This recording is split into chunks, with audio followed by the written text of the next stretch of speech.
I didn't look up from my book. The sun was warm on my shoulders, the poolside lounger was perfectly positioned in the shade, and I was 3 chapters into a thriller I'd been meaning to read for months. My brother's voice carried across the water, but I'd learned a long time ago how to tune him out. Let him laugh. Let him perform for his friends. It didn't matter anymore. The resort director, Thomas Whitmore, appeared beside my chair with his usual impeccable timing. Navy suit despite the heat, tablet in hand, expression politely neutral. "Miss Hartwell," he said quietly. "I apologize for the interruption, but the architectural team has finalized the expansion plans. They're requesting your approval before the 3 p.m. deadline." My brother's laughter stopped mid-sentence. I set down my book and took the tablet. "The spa wing or the conference center?" "Both actually. And the additional villa complex." "Let me see the renderings." Thomas swiped through the images. "Beautiful. Exactly what I'd envisioned when I'd bought this place 3 years ago." "Approved," I said, signing with my finger. "Tell them to proceed with Phase 1 immediately." "Of course. And Miss Hartwell?" "The senator's office called. They'd like to confirm your attendance at the fundraiser next month." "Confirm it. Add it to my calendar." "Already done. Anything else you need?" "I'm good, Thomas. Thank you." He nodded and walked away, his footsteps silent on the Italian tile. I picked up my book. The silence from my brother's direction was deafening. I was always the disappointment. When I was 7 and Ethan was 10, Dad bought him a junior golf membership at Pinehurst Country Club. $12,000 a year plus equipment plus lessons. Ethan was naturally talented, Dad said. A future champion. I asked if I could try golf too. Mom patted my head. "Golf is expensive, Willow. And it's really more of a boy's sport anyway. Why don't you try something else?" I joined the YMCA swim team instead. It cost $85 for the season. I paid for it myself with money from babysitting. I won regionals 2 years in a row. Nobody from my family came to watch. When Ethan was 16, Dad took him on a tour of prestigious prep schools. They visited 7 schools in 3 states. Ethan chose Ashford Academy. Tuition $48,000 a year, not including room and board. "Only the best for our son," Dad said at dinner, raising his wine glass. "This is an investment in excellence." When I was 16, Mom enrolled me in the local public school. "You'll get a perfectly good education," she said. "Not everyone needs fancy schools." I graduated valedictorian. Dad missed the graduation for Ethan's lacrosse tournament. Ethan's team lost in the first round. When Ethan was 22, fresh out of college with mediocre grades and no direction, Dad gave him a VP position at Hartwell Property Group, our family's real estate investment firm. $110,000 starting salary plus bonuses. "Ethan needs to learn the business," Dad explained. "He's going to run this company someday." When I was 22 with a degree in hospitality management, paid for with scholarships and student loans, I asked Dad if there was a position for me at the company. He looked uncomfortable. "Willow, honey, we don't really have anything at your level right now. Why don't you get some experience elsewhere first? Work your way up." Ethan had no experience. "That's different. He's being groomed for leadership. And I'm not."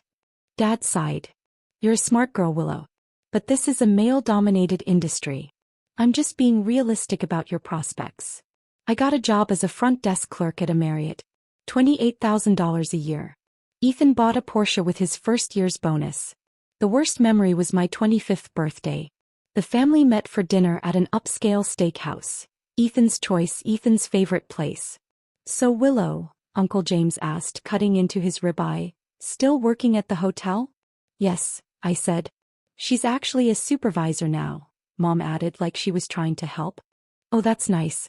And Ethan, I heard you closed that big deal in Charlotte." Ethan smiled. 14-unit apartment complex.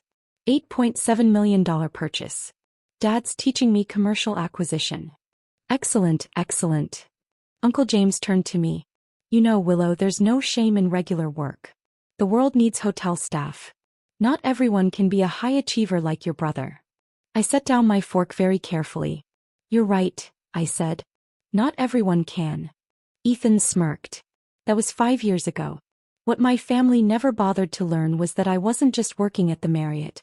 I was studying it. Every system. Every process. Every inefficiency. Every revenue stream they were missing. Every guest complaint that revealed an opportunity. At 23, I noticed the hotel was losing money on its restaurant. The space was beautiful, the location was perfect, but the execution was terrible. I wrote a detailed proposal to the GM, outsourced to a local chef, adjust the menu, change the pricing structure. He implemented it. Revenue increased 47% in 3 months. He promoted me to operations coordinator and gave me a $6,000 raise. At 24, I did the same thing with the event space. We were booking maybe 40% capacity. I identified the problem. Our marketing was targeting the wrong demographic. I redesigned the entire strategy. Event bookings increased 83% in 6 months. The GM called me into his office. "Willow, you're not just good at this. You're exceptional. Have you ever thought about consulting?" I had. Every single day. At 25, I quit the Marriott. I took $35,000 I'd saved, every penny from 5 years of work, and I started a consulting business. Hartwell Hospitality Solutions. The name was intentional. I wanted to see if my father would notice. He didn't. My first client was a struggling bed and breakfast in Asheville. They were 3 months from bankruptcy. I spent 2 weeks analyzing their operation, redesigned their entire guest experience, and restructured their pricing. They were profitable within 90 days. They paid me $8,000 and referred me to 2 other properties. By 26, I had 11 clients. Small properties mostly, boutique hotels, B&Bs, small resorts. I was making $140,000 a year in consulting fees. At 27, I took on a bigger project. A 120-room hotel in Charleston that was losing $85,000 a month. The owners were desperate. I spent 4 months rebuilding their entire operation from the ground up. Within a year they were profitable. They paid me $95,000 in fees and a percentage of their turnaround profits. Another $47,000. That's when I stopped consulting and started buying. The first property I bought was a 24-room boutique hotel in Savannah. It was beautiful but mismanaged. Occupancy at 31%, bleeding money, headed for foreclosure. I bought it for $2.8 million. I put down $850,000, every dollar I had, and financed the rest. Everyone thought I was insane. "Willow," Mom said when she somehow heard about it, "that's a huge risk. What if it fails?" "It won't," I said. "But the debt. I know what I'm doing." She didn't believe me. I could hear it in her voice. I turned that hotel around in 11 months. Redesigned the rooms, retrained the staff, rebuilt the marketing. Occupancy hit 87%. Revenue increased 340%. I refinanced at the higher valuation and pulled out $1.2 million in equity. I bought a second property. Then a third. By 30, I owned 6 properties across the Southeast. Total portfolio value, $23 million. I'd built a small management company, 14 employees, that ran all 6 hotels. My family still thought I worked in hotel management. They weren't entirely wrong, I suppose. At 31, everything changed.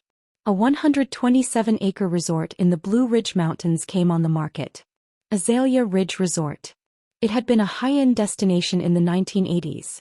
Tennis courts, golf course, spa, 3 restaurants, 180 rooms. Now it was bankrupt. The facilities were outdated. The brand was dead. It was a disaster. The asking price was $34 million. Nobody wanted it. Too much work, too much risk. I spent 3 days walking the property. I saw what it could be. I made an offer. $28 million with $8 million down and seller financing on the rest. They accepted. Everyone in the industry thought I'd destroyed my career. "That property is cursed," a colleague told me. 3 owners have gone bankrupt trying to save it. I spent $11 million renovating. New rooms, new restaurants, new spa, updated golf course. I rebranded it as Azalea Ridge Resort and Club, a members-only destination resort with limited public access. Membership fees. $85,000 initiation, $12,000 annually. People said I was crazy. Nobody would pay that in the mountains. I sold 340 memberships in the first year. That was 3 years ago. Today, Azalea Ridge Resort and Club is valued at $95 million. We have 820 members. We're consistently rated one of the top resorts in the Southeast. We have a waiting list of 240 families. I own 100% of it. My family still doesn't know. 2 weeks ago I got a text from Mom. Family gathering at Azalea Ridge July 20th to 22nd. Your father's 65th birthday. You should come. Ethan's treating us, he's a member now. I stared at that text for a long time. Ethan was a member of my resort, using the membership Dad had probably paid for as a gift. The irony was almost beautiful. I checked the reservations system. Sure enough, Ethan Hartwell. Executive Villa 3 nights. Plus a cabana reservation by the pool for Saturday afternoon. I texted back, I'll be there. Mom responded immediately, oh wonderful. We haven't seen you in so long. You can stay in one of the regular rooms. Ethan's villa is the nice one. I'll make arrangements, I texted. I had Thomas book me into the owner's residence. A private 4,000 square foot villa on the property that wasn't available to guests or members. Only I stayed there. I drove up Friday afternoon. Checked in through the private entrance. Unpacked. Changed into a simple sundress and sandals. Then I walked down to the main pool. The scene was exactly what I'd expected. Dad in a resort polo shirt, holding court from a premium lounger. Mom beside him wearing designer sunglasses and a sun hat. Uncle James and Aunt Carol occupying 2 more loungers. And Ethan standing by the infinity pool with 3 of his friends, all of them holding craft cocktails and laughing loudly. I took a lounger on the far side. Close enough to hear, far enough to avoid immediate interaction. A server appeared instantly. Miss Hart, she started, then caught herself. Can I get you anything? I'd trained the staff well. My identity was strictly confidential. Guest privacy was paramount, but owner privacy was absolute. Iced tea please, I said. Unsweetened. Right away. I pulled out my book and started reading. Ethan's voice carried across the pool. This place is incredible, right? One of the most exclusive resorts in the region. You basically have to know someone to even get on the waiting list. His friends made impressed noises. The membership fee is insane, one of them said. Like 6 figures just to join? 85,000 initiation, Ethan said proudly. Then 12,000 a year. But it's worth it. The networking alone is incredible. I've already met 2 potential investors for Dad's new development project. I turned a page. How do you get in? Another friend asked. Dad knows the right people, Ethan said. Called in some favors. We're actually one of the original member families from when it reopened 3 years ago. That was a lie. I checked the records last night. Ethan's membership was approved 8 months ago after sitting on the waiting list for 19 months. This is the life, man, one friend said. Did you see the golf course? Pristine. Playing 18 holes tomorrow, Ethan said. You guys should join. What about your sister? Someone asked. Is she coming? Ethan laughed. Willow. Yeah, she's around somewhere. Probably in one of the basic rooms. She's not a member? God no. She can barely afford a vacation, let alone an $85,000 membership fee. I think Dad got her a guest pass for the weekend. Kind of a pity invite, you know? His friends laughed. That's harsh, man, one said, but he was smiling. It's reality, Ethan said. Willow's a sweet person, but she's never been ambitious. She works in hospitality, like managing a hotel or something. Makes probably $50,000-$60,000 a year. She's comfortable, but this place. He gestured around. This is out of her league. I took a sip of my iced tea. She's probably using a guest pass, Ethan continued. Walking around trying to look like she belongs. It's kind of sad, honestly. Mom appeared then, walking over to Ethan. Honey, have you seen your sister yet? Not yet. Why? She texted that she's here. I told her we're all by the pool. I'm sure she'll find us, Ethan said dismissively. This place isn't that big. Well, when you see her, be nice, Mom said. She doesn't get to experience places like this very often. This is special for her. Sure, Mom. Mom walked back to her lounger. Ethan turned to his friends. See what I mean? Even Mom feels bad for her. I finished my chapter. Thomas appeared beside my chair, right on schedule. I texted him 5 minutes ago. Miss Hartwell, he said, his voice low but not quiet enough. I apologize for the interruption. but the architectural team has finalized the expansion plans.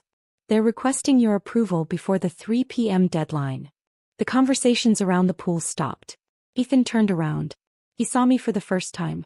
"Willow," he said. "When did you?" I held up one finger. Not rudely. Wait. Thomas handed me his tablet. The spa wing, conference center, and additional villa complex. All 3 phases. I swiped through the renderings. The spa expansion was beautiful. 14,000 square feet, 12 treatment rooms, thermal pools. The conference center would accommodate events up to 500 people. The villas were stunning, 8 new units, each over 3,000 square feet. Budget confirmation? I asked. $23.7 million total for all 3 phases. Financing is already arranged through First National. Construction timeline is 19 months. And we're confident on the member demand? We have 63 families on the waiting list specifically requesting expanded amenities.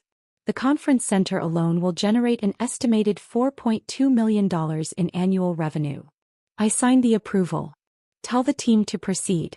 I want weekly updates during construction. Of course. And Ms. Hartwell? The senator's office called. They'd like to confirm your attendance at the fundraiser next month. They're hoping you'll consider increasing your contribution to the education initiative. What was last year's amount? $50,000. Make it $75,000 this year. Education funding is important. I'll confirm it. Anything else? I'm good, Thomas. Thank you. He nodded and walked away. I picked up my book. The silence was profound. Ethan was frozen, standing by the pool with his cocktail halfway to his mouth. His face had gone from tan to pale white. Dad had stood up from his lounger. "Willow." "What?" I looked up. "Oh, hi, Dad." "Hi, everyone." I smiled. "Beautiful day, isn't it?" "Did he?" Ethan's voice cracked. "Did he just call you Ms. Hartwell?" "Yes." "And he said, did he say expansion plans?" "And $23 million. $23.7 million, I corrected gently. The spa wing is a bit expensive, but the member surveys show overwhelming demand for enhanced wellness facilities. Mom had walked over, confusion written across her face. "Honey, I don't understand." "Who was that man?" "Thomas Whitmore. He's the resort director." "Why is he calling you Miss Hartwell?" "Because that's my name." Ethan's drink slipped from his hand. The glass shattered on the tile. A server appeared immediately to clean it up. Ethan couldn't form words. You can't be." Uncle James stood up. "Willow, are you saying you work here?" "Not exactly," I said. "Then what?" "I own it." The pool area went completely silent. Even the background music seemed to fade. Dad's face went through several expressions very quickly. Confusion. Disbelief. "But you own what?" "Azalea Ridge Resort and Club," I said calmly. "I bought it 3 years ago for $28 million. Spent $11 million on renovations. Current valuation is $95 million.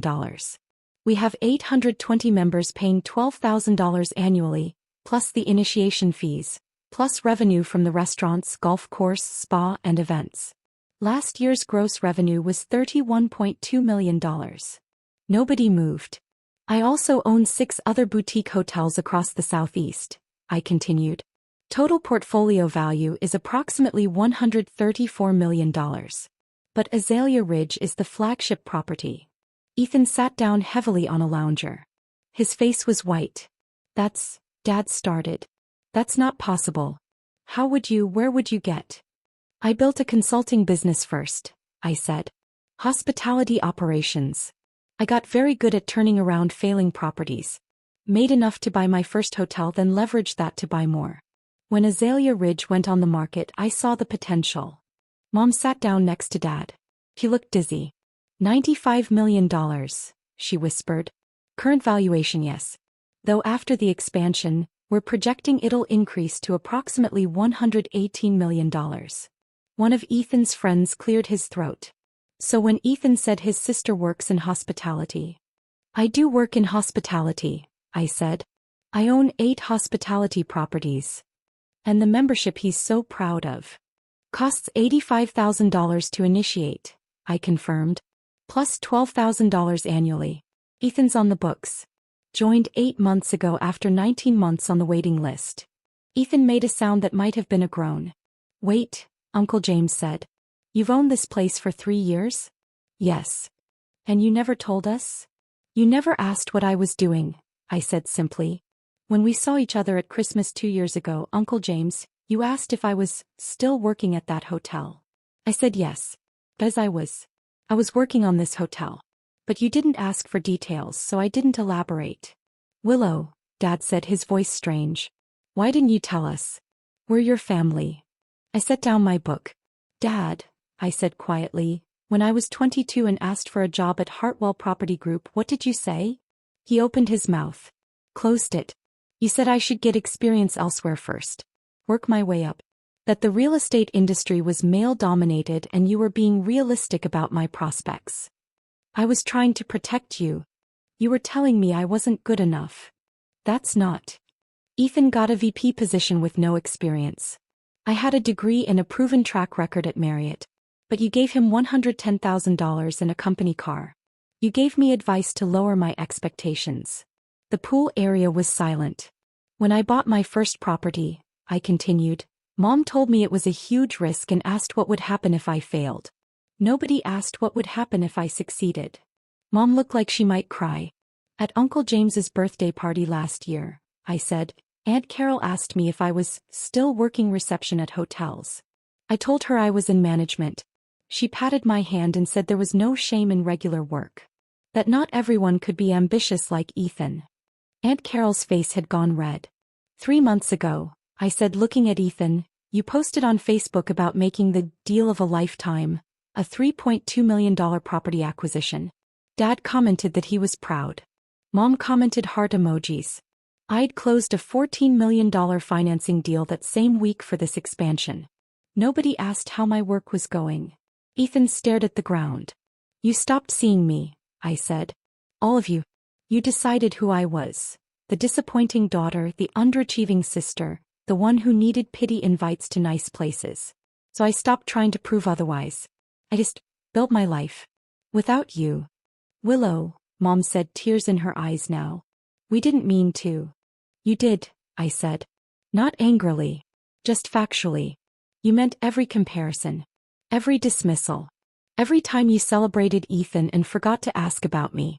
Those weren't accidents. Those were choices. Thomas appeared again. Miss Hartwell? I apologize, but the contractor for the spa renovation just arrived. He's requesting a brief walkthrough to confirm the south wing measurements. Of course. Tell him I'll be there in 10 minutes. Thank you. Thomas left. I stood up, gathering my book and sunglasses. Where are you going? Dad asked. I have a resort to run, I said. You're all welcome to enjoy your stay. Ethan, your membership is valid and in good standing. The birthday dinner tonight is at 7 p.m. in the main dining room. I've reserved the private section for the family. You're not coming? Mom asked. I'll make an appearance, I said. But I have a conference call with investors at 8 p.m. New property acquisition in Asheville. $47 million. I started walking toward the main building. Willow, wait, Ethan called. I turned back. He'd stood up. His friends had diplomatically moved away, giving us space. He started. I'm sorry. For what I said. About the guest pass and all of it. I looked at him. My big brother. The golden child. The chosen one. He looked smaller somehow. Ethan, I said, you told your friends I was sad. That I was trying to look like I belonged. Do you remember that? He nodded, miserable. The thing is, I said, I don't have to try to belong here. I built this place. Every tile you're standing on, every pool you're swimming in, every meal you'll eat tonight, I chose it. I funded it. I created it. This resort exists because I made it exist. I paused. I don't need to belong. Everyone else needs permission to be here. But not me. This is mine. I walked away. The family gathering ended Sunday morning. Ethan and his friends checked out early. Something about a work emergency. Dad and Mom stayed until checkout time, wandering the grounds like they were seeing it for the first time. Maybe they were. Sunday afternoon I was in my office. A beautiful space overlooking the golf course, decorated in soft blues and warm woods, when Thomas knocked. "Your father is requesting a meeting," he said. I looked up from my laptop. Did he say what about? No. But he seems subdued. I considered it. Send him up. 5 minutes later, Dad walked into my office. He looked older than he had on Friday. Tired. "This is beautiful," he said, looking around. "Your office." "Thank you. Can we talk?" I gestured to the chair across from my desk. He sat down slowly. We were silent for a moment. "I was wrong," Dad said finally. "About you. About your potential. About everything." I didn't respond. "I convinced myself I was being protective," he continued. "That I was preparing you for reality. But the truth is I didn't see you. I saw what I expected to see, a daughter who would be smaller than her brother. Who would need protection, not opportunity." "Why?" I asked. "I don't know," he said. "Ethan was easy. He was confident, outgoing, ambitious. You were quiet. You didn't demand attention. And I think," he paused. "I think I let that be an excuse. I gave him everything because he asked for it. I gave you nothing because you didn't fight for it. That's not a reason. That's an excuse." "I know." He looked at me. "I failed you. As a father. I failed to see your strength because I was too busy celebrating Ethan's presence." I leaned back in my chair. "Do you know what the worst part was?" I asked. "Tell me." "It wasn't the money or the opportunities you gave Ethan instead of me. It was the belief. You believed in him automatically. But me, I had to earn it. And when I tried, you told me to be realistic." Dad's eyes were wet. "You taught me that my family wouldn't support me," I said. "So I learned to support myself. And I built something bigger than anything you ever gave Ethan." "I know," he whispered. "I didn't do it for revenge," I said. "I did it because I had to prove to myself that I was capable. That I was worth something. That I could succeed without your approval." "And you did." "Yes. I did." We sat in silence. "Is there any way," Dad asked quietly, "to make this right?" I thought about it. "I don't know," I said honestly. "You can't give me back 20 years of feeling less than. You can't undo the comparisons or the dismissals or the times you forgot I existed." "I know. But," I said, "you can start now. You can see me. Actually see me. Not as the daughter who disappointed you or the sister who wasn't as good as her brother. But as who I actually am. A woman who built an empire," Dad said. "A woman who built herself," I corrected. He nodded. "I'd like to try," he said. "If you'll let me." I looked at my father. This man who'd shaped so much of my life by what he'd withheld. "I'll think about it," I said. It wasn't yes. But it wasn't no. He nodded and stood. "Thank you for talking with me." "Dad," I said as he reached the door. He turned back. "For what it's worth," I said, "I didn't need your belief to succeed. But it would have made the journey less lonely." His face crumbled. "I'm sorry." "I know." He left. I turned back to my laptop. The Asheville property acquisition documents were waiting for my review. $47 million purchase price. 95 rooms, historic building in downtown. Perfect for conversion to a boutique hotel. My phone buzzed. A text from Ethan. "Can we talk?" No excuses. No explanations. Just, "Can we talk?" I stared at it for a long time. Then I typed, "Next month. I'm busy until then." His response came immediately, "I'll wait." I put my phone down and returned to the acquisition documents. Maybe someday I'd let them back in. Maybe someday we'd find a way to be a family that actually saw each other. But today wasn't that day. Today I had an empire to build. And I was doing just fine on my own. The expansion broke ground in October. The spa wing, conference center, and new villas were all under construction. The property was buzzing with controlled chaos. Construction crews, architects, designers, contractors. I walked the site every morning, coffee in hand, reviewing progress. Thomas found me by the spa foundation one morning. "Miss Hartwell, the Wall Street Journal is here for the interview." Right. I'd agreed to be profiled for their Women in Hospitality feature. "Give me 5 minutes," I said. The interview took place in my office. The journalist was sharp, well-prepared, Asked excellent questions about my acquisition strategy and operational philosophy. One last question, she said. You come from a family in real estate. Did they support your move into hospitality? I smiled. They support me now. It was even sort of true. Dad and I had dinner once a month now. Awkward at first, getting easier. He asked about my properties. Actually listened to the answers. Still had a long way to go, but we were trying. Ethan and I texted occasionally. Surface level stuff mostly. But last week he'd sent me an article about hospitality industry trends with a note. Thought you might find this interesting. It was progress. Mom called every Sunday. Told me about her garden, her book club, asked about the resort. He was trying. They were all trying. But the distance remained. Maybe it always would. The article came out 3 weeks later. Full-page feature, beautiful photos of the resort, quotes about building success on your own terms. My phone exploded with messages. Former colleagues. Industry contacts. Old friends I hadn't spoken to in years. And one text from Dad.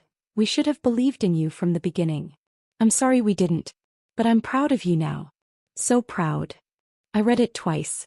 Then I typed back, thank you. That means something. And it did. Not everything. But something. That evening I stood on the balcony of my villa, watching the sun set over the mountains. My mountains. My resort. My empire. I'd built it alone. I'd built it without support, without investment, without belief from the people who were supposed to give me those things automatically. And I'd built it better than anything they could have imagined. I didn't need their approval anymore. But I'd earned it anyway. And that felt perfect.